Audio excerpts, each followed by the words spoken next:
I'm Rachel Alday, and this is the Hospitality Break Room, a podcast full of nuggets and secret sauce, where every Monday we'll shed light on what we've learned from the countless mistakes we've made along our journey in the chaotic and rewarding world of vacation rentals.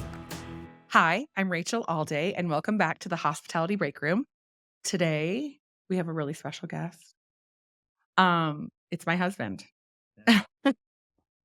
So Rob and I, as I always say, own our businesses together and work together, and we're married for almost 15 years, right? 14. 14. Are we approaching the 15th or the 14th? No, it's the next one. Okay, that's what I thought. Yeah. Okay, good. See, Rob remembers stuff like that, and I try to. And we also have 3 kids, Bear, who is about to turn 12, Major, who just turned 10, and Annabelle, who's about to turn 8. I feel like I bring this up a lot, but it's important. Okay, so Rob and I have been working together for all these years, and we've come up through the grit together.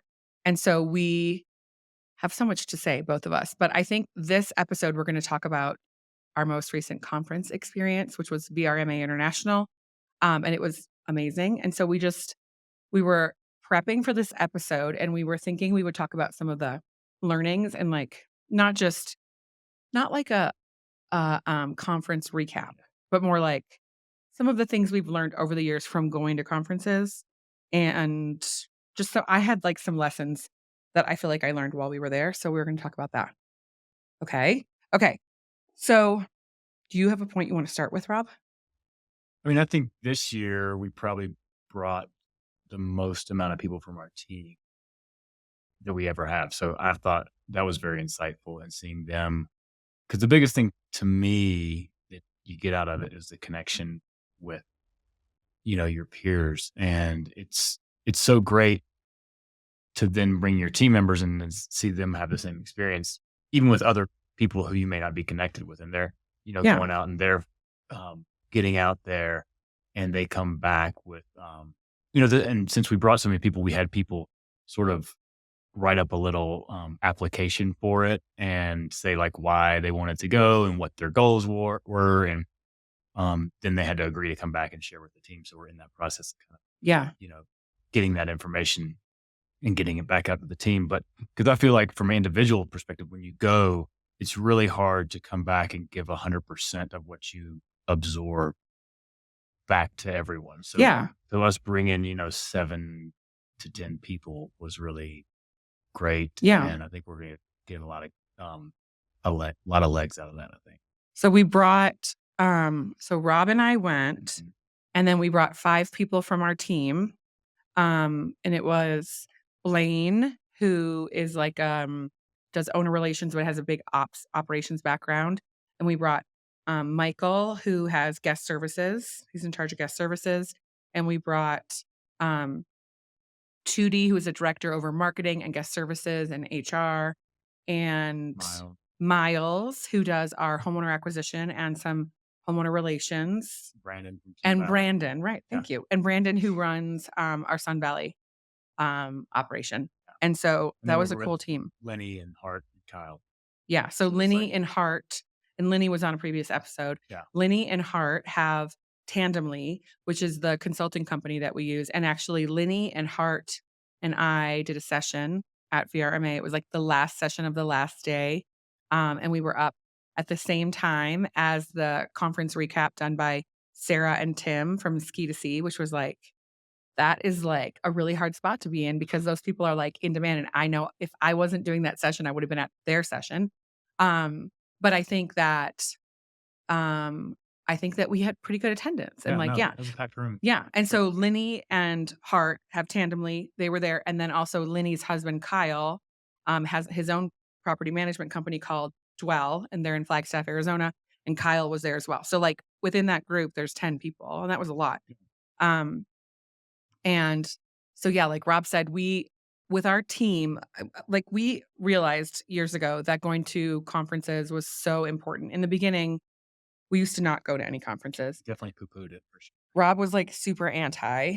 And I was kind of anti too. Yeah. I mean, I told some people at this conference, I was talking about this.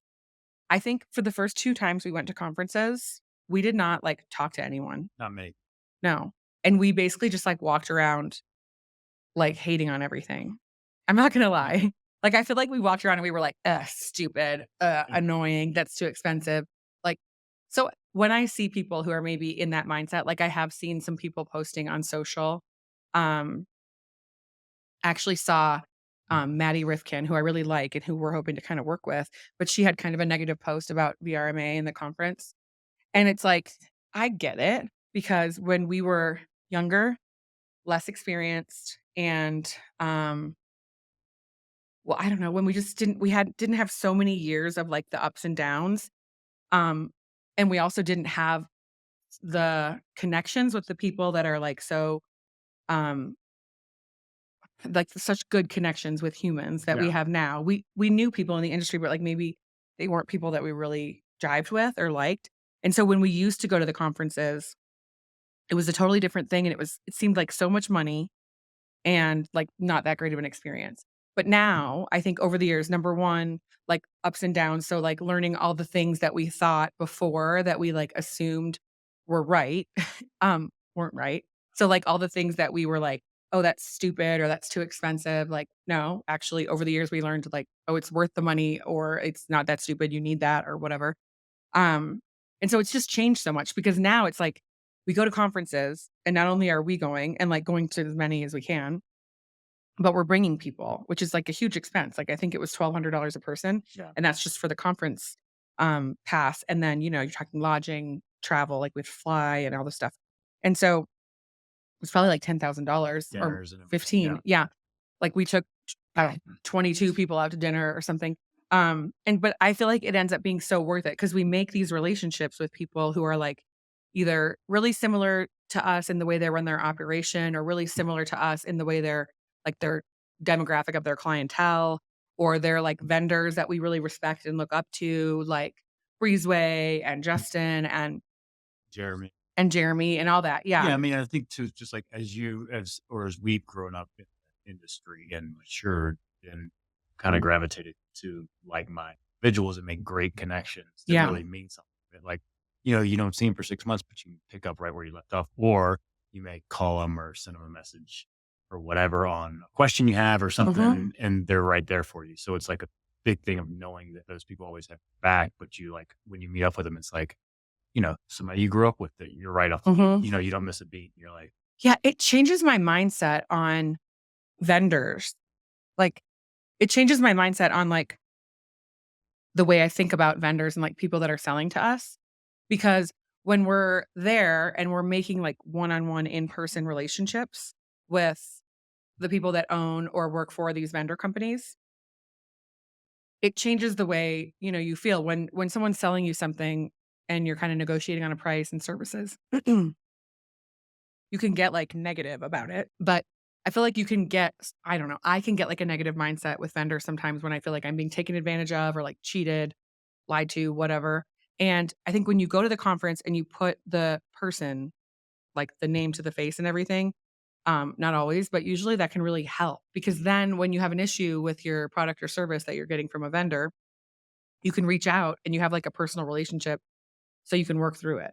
And I think that makes all of the difference. I know, like, well, we adore Breezeway, like, Breezeway is everything for us, for our business, but we also adore the people on their team, like Corinne and, um, Jeremy and Justin and just everyone. They're amazing humans, and, I wouldn't know that if we hadn't gone to the conference. But also what I was gonna say is,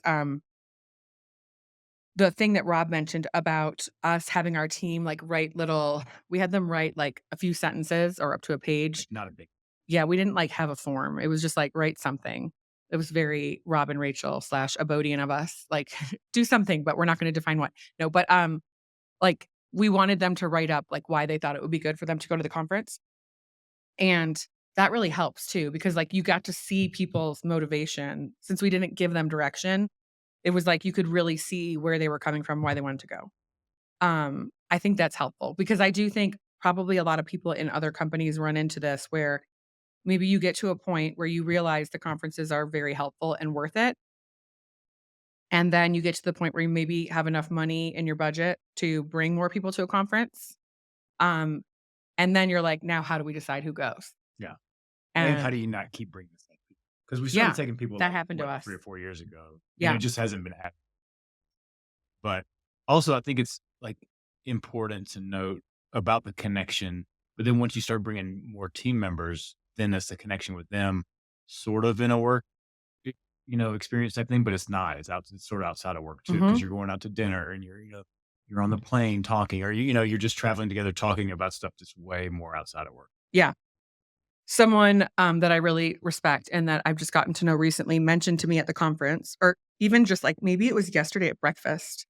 Um, we went out to breakfast with a group of people, like, it was our group plus a couple other people, and one of those people had mentioned to me that, like, they didn't go out to dinner much during the conference. They didn't, like, go to the bars and go out to dinner, and they weren't, like, wanting to drink too much, and, they didn't wanna be tired. They wanna be, like, ready to work each day and pay attention at the conference. But I was telling them, like, "No, I think it's really, really important to go out to dinner." And yes, like, going out to dinner can, if you want it to, involve drinking alcohol and, chatting and hanging out. But I do think that's when those relationships are really solidified. And that's also when, like, really interesting stories about the history of vacation rentals come out. Or like, that's maybe when you get to know, like, about that person's personal life, Yeah. or you get to know, I don't know, it's like, You never know who your buddy is until they spill, like, a tequila drink all over yes. you, and then you just hug it out and not get mad at It's them. so true though. Like, Happened, okay, like, 3 or 4 times. that's true. Like, I am thinking of a scenario. There was one night where it was like a party after the dinners and everybody was going to all these parties. You were at the conference, you know what I'm talking about. And someone that I absolutely respect and look up to and, like, adore totally spilled a drink on me, and I love it so much because I've always seen them as, like, so formal and, like, it really kind of made me feel like we were closer friends. And, I know that sounds stupid, but I feel like that's really true. Like, it's like what is so humanizing and, like, it takes it away from, like, just the phone calls, the emails, the Yeah, texts, or even, like, the face-to-face business conversations at yeah. a booth, and then it takes it from there to, like, your human, regular interaction that you would have with, like, your brother, your sister, your best friend, or your coworkers at your company, and, like, all of a sudden, someone who might, like, work across the world and be this, like, huge inspiration to you, they become, like, on your level, for that, and it changes the I mean, that reminds me of, like, this client that I always talk about, and I feel like I'm name dropping, but this is real. Tony Hsieh, who's, like, the guy that started Zappos and was this amazing human that died too early. Um, when we got to know him when he was in Park City and became our client, he brought us out to dinner, like, a couple times, and it was the most, like, momental change in me thinking of him as, like, a famous author and a famous business person and, like, someone who I couldn't speak candidly with, and it changed it completely into being, like, someone who I could speak openly with as a client, as a friend, like, it changed it, and I think, everyone says, like, breaking bread with people, having a meal with someone is, like, a really good way to build, like, a real relationship, but it's true, and that's why going out to dinner at the conferences and hanging out at bars a little bit after, I think is really important. Because I mean, so, like, when I was saying earlier, like, Maddie had this post online about, like, in social media about kind of, like, negativity about the conference, and she had points that, like, I understand, but I feel like it missed the mark a little, and that's because, I think some of what she had to say was like, "Yeah, there was socializing, there was whatever, but, like, the conference could be so much better with this and with that." And, her points might be right, but I do not think it's good to downplay the social aspect of a conference. Like, I'm a talker, but I hate networking. I hate, like, cheesy, I don't know, like, networking is just, like, a terrible word, I guess. It, like, Yeah. just gives me a bad connotation. But going to the conferences and seeing these people that you interact with, like, on email and phone calls and stuff for a year, and you never see them, and going there and seeing them in person and socializing and having lunch or dinner or breakfast or whatever with them, it totally changes it, and I think the importance could not be, like, understated. And I Yeah. understand that conferences are expensive and that it can't just be about that, but it's not, it's about a lot more. So anyway, okay, soapbox. I'll get off Yeah. of that But soapbox I for a think the minute. networking thing is interesting because I think networking sort of connotates that, like, you're out to benefit Mhm, sort of yourself, mhm. whereas this connection piece at the conferences Mm. that we've experienced tonight is more of a two-way, Yeah, that's you so know? true. That's so true. That's so true. So it's like not just networking greedy or like selfish Yeah. networking for yourself, like for the purposes of just like getting more money. It's connection. Like we always say, the connection Mhm. thing is like everything on every front. And it was But super interesting too, yeah. the dinner we went to with Matt, Mhm. Lando was the clarity piece of, like, really focused, like, the whole dinner kinda focused on clarity and, Yeah. um We did a really, really cool dinner. That was like this invite dinner that Matt Landau did, and it was sort of like a mini workshop, with maybe like 16 other people. 16 or s Um, and they were really interesting people like on vendor side, property management side, like all different sides, all yeah, like, different stuff. it's crazy, like, 2 of the guys came over from Australia, Oh, yeah. like, yeah, it was It was really cool, and it was a really amazing, freaking amazing great group of dinner. people we got. Yeah.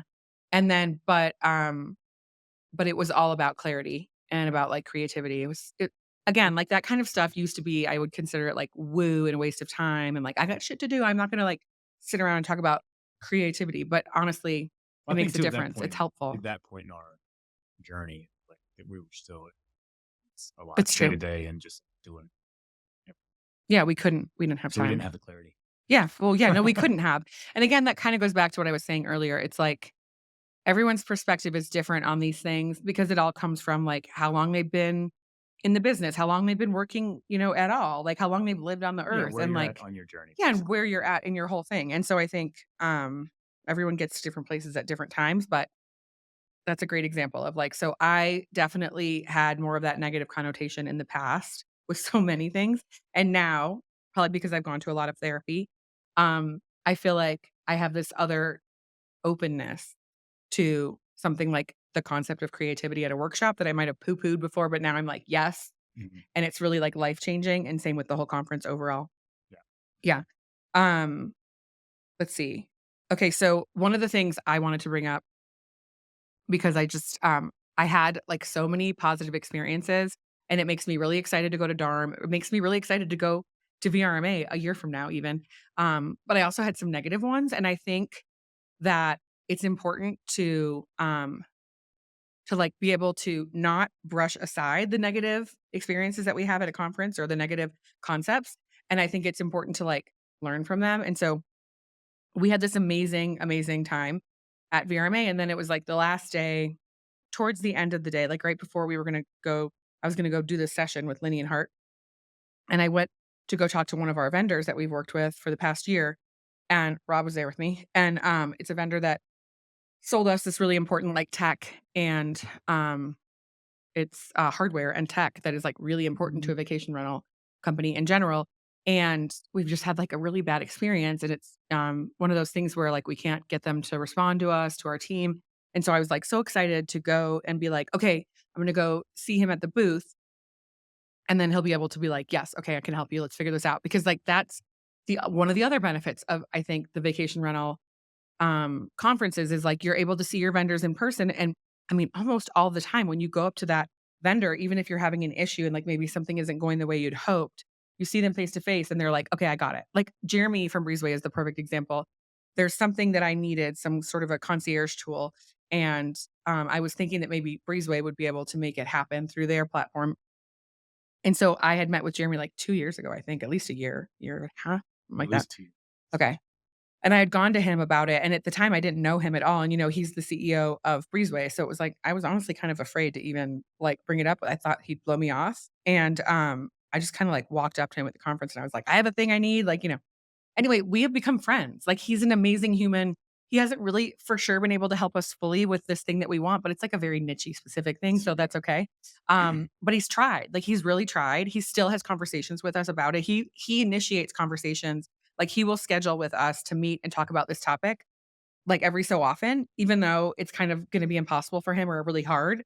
He still is, like, he's still making it known that he understands the issue and he's working on fixing it with us, and that means It's not even an issue, it's just something that we yeah, like it's not an to issue, see you're out right, there. it's like our issue, Yeah, it's not his product is everything, yeah. everything. If you don't use Breezeway, if anyone's listening to this podcast, and I'm aware I always say this, but, like, there might not be anyone, but if anyone is listening, and if you have property management company, vacation rental, like STR, whatever, if you're not using Breezeway, you have to at least look at it. You're doing yourself a disservice, and I don't get paid for ads or anything. No one's supporting this, like, we pay.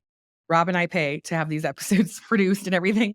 Um, so, um, but we just love Breezeway so hard. Okay, so, um, Anyway, so I think that that ability at a conference to go up and talk to someone is, like, one of the biggest benefits, right? Because to me, it's not always about, like, "Oh, I need to have the newest, most exciting thing in front of me." I do like new and exciting, but I also like being able to fine-tune and, um, like, keep the process going with the current tools that I have. Like, that's also important, and part of that can get done really well at a Yeah, because you can't be conference. swayed. Yeah, You have to be able to give good feedback and everything. yeah. Yeah. I mean, but then if you look at it too, like you had, let's say you had 200 interactions and only one of them was negative. Right, that's It's what I'm like saying. Okay, that's less, where I was going with that's this. half a percent. Yeah, And so it's like yeah. So that's where you I'm could going. leave the conference and be like, oh gosh, can't believe that happened or Mhm. whatever. Or flip side of it is, Yes. 99.5% of the interactions Yeah, were awesome, amazing. yeah, yeah. So, okay, so this thing happened where I went to this vendor and I, was there's something we've been sold and it has not been functioning. It's been a year, been blown off. So I was able to be like, "Hey, let's figure this out." And unfortunately, that vendor told me, like, "No, I'm not gonna fix it." And they even said, like, "Why don't you look at your contract? It says I don't have to fix it," which was, like, shocking. Rob was standing there. That was shocking, Yeah. right? It's so shocking to hear a vendor tell you, like, "Hey, I sold you this and you've paid me." I think we've paid them probably Yeah. 20 grand so far, at least, maybe more. And he basically said, like, if it like, according to my contract, I don't have to do anything about that. And that was really, really hard for me because, like, that I think trustworthiness and integrity, it's like one of those values that is, like, so important to me, and I mean, trustworthiness and integrity is important to everyone, but, like, for some reason, I have a huge trigger on someone, like, lying to my face. Like, nobody likes that, but for me, that's like lighting my hair on fire. Mm. And so it was really negative, okay? And so we walked away from this interaction with this vendor, and it was just like Values it was a violation. values violation, and it was, like, unbelievably enraging because I have all these people on my team that have been working to make this product work for a year.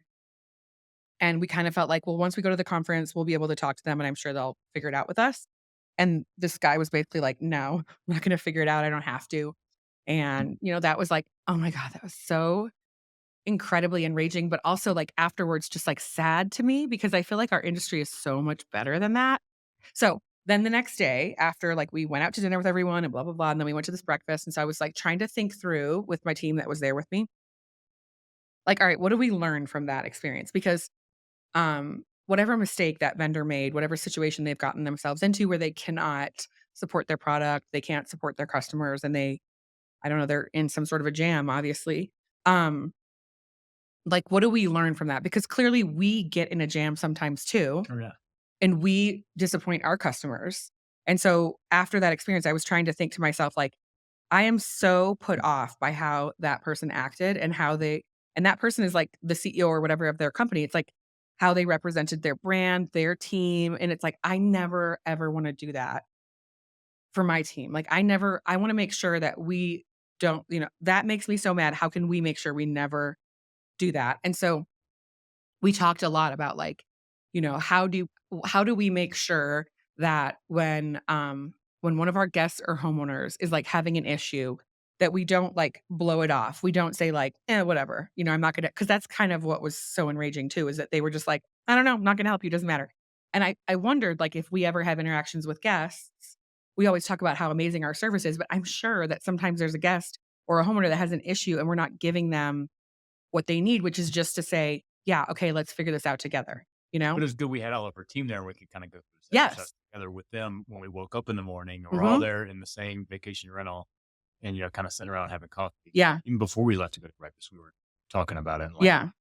how do you let that not Uh-huh. like, what do you have to have in place to Yeah. so that doesn't happen? And I feel like that was the upside of it. Mhm. I mean, there's so much more, like, there's so much upside from this conference.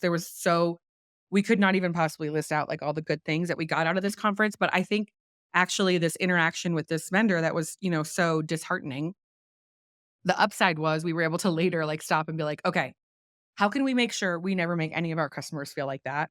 How can we make sure we care, like, we care more than that?" Like, we care not just about selling something, but about, like, upholding it and following through, and what can we do with our team, like, tactically?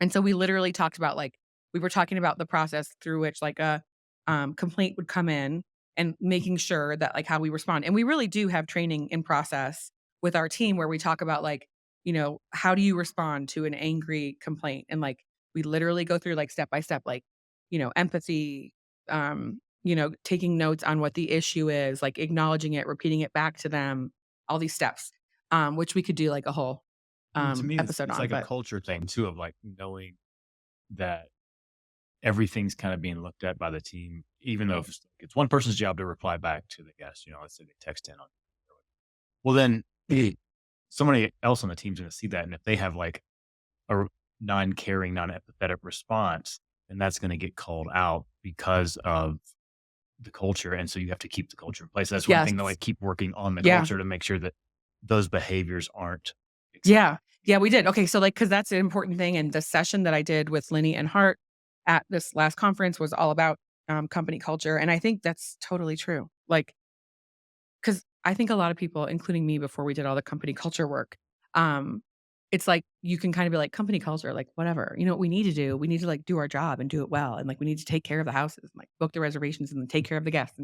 But it's like, really the way you do that is having an overarching company culture that makes sense because like what Rob just said, it's like if you have a set company culture where, integrity and honesty is part of that, where resilience is part of that, where like supporting each other is part of that, where, going above and beyond with your service is part of that, then you have this culture where people are bought into those concepts so that when they're in a situation where they're confronting an angry customer, like I was for that vendor, that the culture, shows them that they need to respond with empathy and, um, communicate to the customer that, you're gonna work on solving the problem. And I think that would've this issue that I had would have been totally solved by that. And unfortunately, instead, what this, vendor said was that they didn't wanna talk to me because they would rather talk to the owner of the company, and they were implying that Rob is the owner of the company. But Rob and I own our business together, and we always have. So, and it was just, like, a lot of misogyny, and it was unfortunate. But anyway, I feel better now that I did some therapy right here on this podcast. Um, but also I really feel like it was an unfortunate it was, like, the most unfortunate, um, negative situation that came up at this conference, but we really were able to, like, turn it around and make it positive by, um, using it as a teaching, situation for our team and for ourselves and just, like, being able to kind of reflect back and be like, "Okay, that was terrible, but, like, how can I look at that situation and think of times that I might have acted, maybe not that terrible, but, like, in Just some not, way I yeah, might have made someone feel bad, and, like, how can we not a avoid way that?" that's in line with them. Yeah, Yeah. yeah, so I feel like, you know, saying all of that is to say, like, this conference for me, and I don't know if you agree, Rob, you can tell me, but I feel like this was one of the most, like, positive, impactful, big, um, like, overall positive experiences that I've had at a conference, and we've been to I don't even know how many at this Yeah. point. Bunch. I thought it was, yeah, same. I just left away feeling super connected to a lot of the people we talked with and um just lucky that it's such a great group of people. Yeah. Only negative that I didn't get to go to the pool. Rob, whenever we go to a conference, somewhere warm, Rob loves a pool. This Yeah. is a little known fact. For the 3 people that are listening to this podcast, um, Rob loves pools. Even though he works in vacation rentals and even though we know way too much about hot tubs and pools, things I never knew before I was in this business that I wish I did not know still to this day, um, that makes me never wanna go into a hot tub ever, almost ever again in my life. Rob will love a hot tub and a pool so hard, and so he will whenever we go to a conference, he will say that it's pool 30. Like at about 3 o'clock, Mhm, 3:30, it's just like, all mhm, right, mm. done all the damage we can do. Yeah, I will obsessively try to, like, stay and talk to people and, like, I get, like, all revved up, and Rob will be like, "No, it's time to go." I'll grab my arm, and he'll be like, "We need to go to the pool." And he always wants to go to the pool at the hotel or the vacation rental or whatever, and the we did rent a vacation rental property this time in Phoenix so that our whole team could stay together, and it had a pool, and Rob did not get to go in it, which was, like, such a big deal for him, and that just means that he was having such a great time because, like, he will let nothing stop him from getting in a pool, but he didn't get in, so that's a good point to break up. I mean, I to bring up, I think that's, like um, a huge sign that you were highly engaged and getting a lot out of it. I know you think it's funny, but I really do think that's true Well, because the day that otherwise we you always find a reason to get out of the place and go to the pool. I know the day we too that we were supposed to go back early was, with, Stephanie. Oh, yeah, we had the cool one of the okay, so we had, like, a million cool things Yeah. happen at this Chi conference.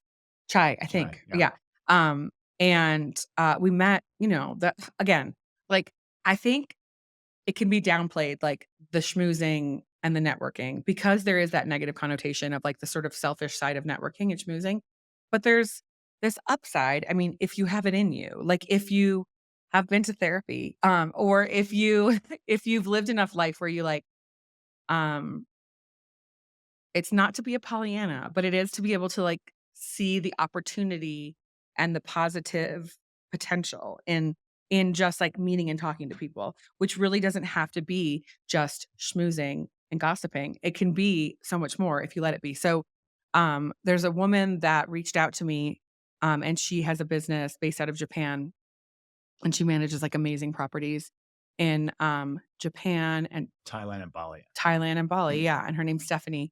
And so we ended up meeting up with her, like, randomly. It was like I think she reached out through LinkedIn, like, maybe like a month ago or a few weeks ago, and we had Ski destination. she's ski destination, Yeah. yeah, and we had such interesting conversation with her, because there's so much, like, similarity, but also differences. So we learned so much about what she's doing and, like, possible ways we could collaborate with marketing or whatever.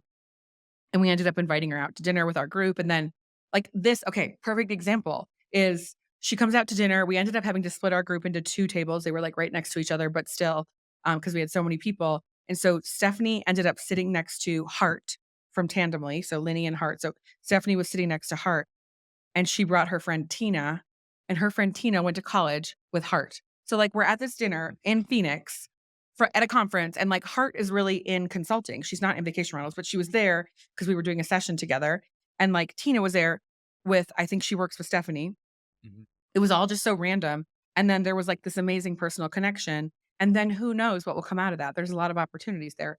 So to me, that's just, like, another vouch for you just don't know what you're gonna get out of something, and you can't really downplay the value of, like, in-person human interaction, especially when you're all in the same industry and you all have our industry is, like, so young, and there's so much. And I don't mean, like, young people in it, although there are that too, but it's like a burgeoning, like, it's not been around for that long. I mean, I'm sure there are some companies that have been around for, like, 30 years, but overall, the vacation rental industry is new. There's some of so Yeah, but but still, yeah, in general, this industry in its current fairly state. fresh. There's a lot of, Yeah. new things in the industry and kinda coming of age. Yeah. And so there's so much opportunity if you allow it because there are new ideas that haven't been tried out yet, So there is that whole component of like I was saying before, like there is so much new exciting stuff to happen in vacation rentals. And it's not necessarily always something that you're going to see in a session or that you're going to see um a roundtable specifically about. Maybe that should happen and maybe it will, but like that a lot of those new ideas and innovation happens at the dinners, at the socializing, and I think it's important to remember that because I Yeah. think that can be really, really helpful. Um, I will say too, so I'm a new incoming board member for VRMA, and we got to go to our first meeting. We weren't really technically participating because we don't take part in the board officially until November, but that was super eye-opening, and then having that position on the board is making all of the positive feedback that I'm seeing on social media. There's been, like, a ton of people posting, like, all of their amazing, experiences that they had, and that is making that, like, so much more important to me. I always Yeah. used to notice that, but now it's like, "Wow, I'm part Well, of this organization," and, like, people are happy. to me, the takeaway from that was not that I was involved in the board meeting, but the, work, We kind of did a dinner, right? cocktail party dinner Yeah. thing on Sunday night. It is a great group of people Mhm. who are all intelligent and wanting to do what's best for the organization. Yeah. And so it's like everybody has the right mindset. Um, and so I think good changes will come Yeah, out of it. I think it's a really cool time to be part of VRMA, like, as a member or board member or whatever. Because I think there probably is some change on the horizon in terms of just like, there's always change on the Yeah. horizon, like in anything. But I do think now is a time where things can, like, shift a little and maybe focuses can shift or whatever, and who knows what's coming, but I think, it's been amazing to see because I didn't really know. I didn't have that much transparency to the board before, and maybe that's something that needs to change, but, um, and now meeting those people and having dinner with them and seeing everyone throughout the whole conference, it does show you, like, how incredibly engaged and, personal all these people feel towards their obligation to the organization, and that's, like, really, really enlightening and positive, and I know that a lot of people, they haven't had the chance to see that, and that's maybe something that we should work on so people can realize, that the board, is a group of people that are really excited about what's going on and that, you know, they're open to new ideas and stuff. So, yeah, I think all of that. Okay, is there anything we didn't cover? I don't think so. I think we hit it all. Okay, I Nail on had the one head. more thing. What's your last name? It's gonna be, um, it's a little Rach style, but, so I did feel like, at this conference, this was the first time that I've, led a session, which I led with Linny and Hart, like I keep saying, I'm taking the step, hold on. Mm, and it's the first time I've done that. I have been on a panel or 2, but this was, like, standing up on stage, which is not something I'm super comfortable with, but it went really well, and it did make me feel like I'm getting into a place with my life and with our career, our business together that, like, we have a little bit of thought leadership. We're experts a little bit in our role. And, like, that's such a weird thing to say because it feels so cringy and it feels so like, like, what's it called when you, are imposter syndrome? Um, but I feel like, okay, I'm 46, Rob's 44, like, we're approaching 50, which is like, who cares? Like, 50 is not even old, but, I mean, 50 is like half of 100, so it's something. And, Good Mac. yeah, and I feel like maybe because of my age, like, the number is helping me in a way because it's like, I'm old enough, like, I could be an expert, I could be a thought leader. But I feel like this conference was one of the first times where I felt like, we're interacting with, talking with, like, on a peer level, people that I know they are experts for sure. Like, I think of them as experts. And I think that's another huge benefit of a conference is that if you're someone who loves what you do and you feel like you're becoming an expert in what you do, like, going to these conferences is a great way to sort of test the waters and sort of, start to realize maybe a little bit more, give a little more, like, concrete understanding of, like, what does it mean to be an expert and a thought leader in the industry? Look at people who are that, and then, compare in a way and, like, look at yourself and be able to realize, like, oh, like, maybe whatever your niche is, whatever your area of expertise is, that, like, you have something to offer all these other people. I guess that's what the important part is. Yeah. It's that feeling of that. And it's like, I feel like too, the reason why the connectivity there is, because the majority of the people, it's a very unpretentious group of people, Mhm. very open, whether you manage 5 properties or 5,000, they're gonna Mhm. pretty much treat you the same. Yeah. And so that's kind of how the group's so special is like that nobody really cares like how long you've been doing it, how short you've been doing it. They're just open to good conversation and to giving Yeah. each other feedback. Yeah. No, it's true. I mean, I love that about our industry that it's like I was telling Linny and Hart, and mostly Hart, because Linny's been to conferences in the vacation rental Oh, industry yeah. before, but Hart hadn't. And, or maybe Hart was at one with us. I don't think so. No, okay. No, So, I think this was her I think first. so. 'Cause, yeah, I talked to Bart. Okay. And I was trying to explain to her, like, "Hey, these people, this is not like your typical, like, tech conference or, like, medical conference. Like, vacation rental people," and it's changing over time like everything does, Yeah. but it's more like mom and pop. There's more, um I mean, it's a dirty work business that we do. Like, we're taking care of houses, we're cleaning toilets, we're, you know what I But mean? it's there's the hospitality component where everybody's just friendly too. And service Like, yeah, oriented. you're service oriented, you're Yeah. friendly, you're like, it's like, "Oh, yeah, let's hang out and talk," or let's, Mhm. Mm. even like when I did the pickleball tournament, I never Yes. played pickleball before, really. Uh-huh. I mean, we took a couple lessons this summer, but Yeah.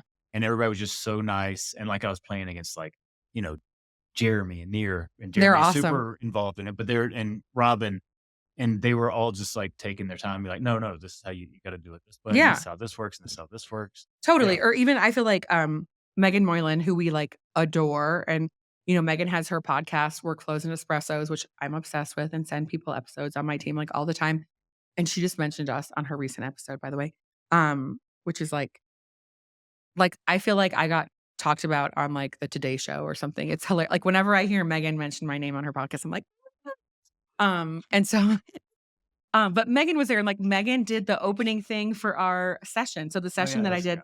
with Lenny and Hart, Megan did, like, the opening, like, MC or whatever for that session, and she, like, MC'd I'm saying the wrong word, probably MC'd, like, led, I don't know, stood on stage and, like, opened up um, the happy hour for, like, the people that were first time Oh, VRMA'd, like, just which was a lot of people on our team, and I just feel like that kind of stuff is just so heavy for me and so awesome because it's like, these are people that I look up to that are, like, really smart and successful in the industry, and then I get to, like, interact with them so closely, and like you said with pickleball, it's like, these are people you work with. They might be a client of ours, might be a client of theirs. And then you go to these conferences and you do things like on the same level and participate, whether it's sports or socializing or whatever.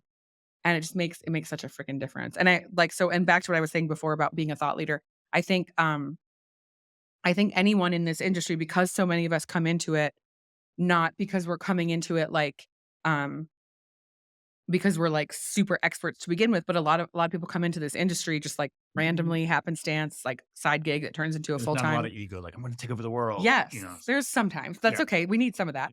But I think then many of us coming in that way, then that makes it hard for some people, like, probably like you and me, I think, because 'cause it's been so many years, to consider ourselves a thought leader or to realize that we have so much to offer other people to be helpful, and um, I think that that's such a huge thing, I guess what I'm trying to say is being able to have been in the business for so long and have learned so much and being able to share that with other people in the industry is so massive. I mean, that's the point of this podcast after all.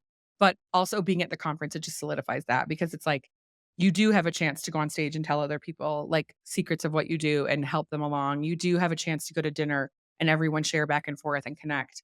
And I think it's just the value of that cannot be um like, you almost can't quantify it with just, like, one discussion on a podcast or some email or something.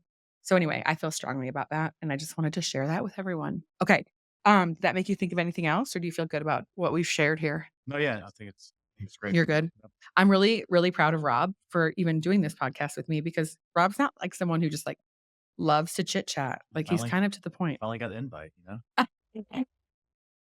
Rob does, like, get on stage, and he does, like, lead groups. He's the president of the Park City Area Lodging Association, which is, like, a big legacy organization that's been around for, like, 30 years, and it's, like, in terms of vacation rental, associations, like, they have been coming up in many areas, like, the Park City Area Lodging Association is an OG, like, great example. So, if anyone is looking, this is so off topic, but is looking to create, what is it called? It's like what do they call it at the conference? It's a um, Advocate. advocacy group. If you're looking to create an advocacy group or like a lodging association in your area, you should reach out to Rob, and he's Rob at Abode Luxury Rentals.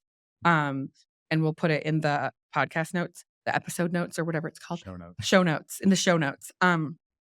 But, um, the lodging association in Park City that he's the president of is it really, they have it down, and I was on that board for years, a long time ago, and, it's a great organization, and it's, like, something that I think other areas should model. In fact, we're trying to build one in Jackson right now, or we have Great. one in Jackson. There's one being built. I mean, Yeah, it's, it's off and running. we're going. Yeah, it's new, but, we'll get to Yeah. 30 years. I think I'll be alive for the next 30 years. And then, Rob's also the president, or he was, and now he's on the board for our football association for our for our kids' football team. But I think that's such a big deal, and I Yeah. think, again, like, this is all about, like, taking leadership roles and realizing what you're good at. But, I am just proud of Rob for doing this podcast with me because I think it's not his favorite thing, but I think you're good at it. You might wanna, like, start doing some PR for yourself, Yeah, start okay. being a guest on other shows, just think about it. Okay, um, anyways, it is Friday, and yeah, it's the weekend. We're back from the conference, we're in Park City, and we're about to go to Jackson Hole for a couple days soon. But, for now, I think we'll close this episode out It's and fun. say thanks for anyone and everyone who listened, all 2 of you. And, Mom and dad. yeah. And, we'll come back with another episode next week. So, thanks for listening.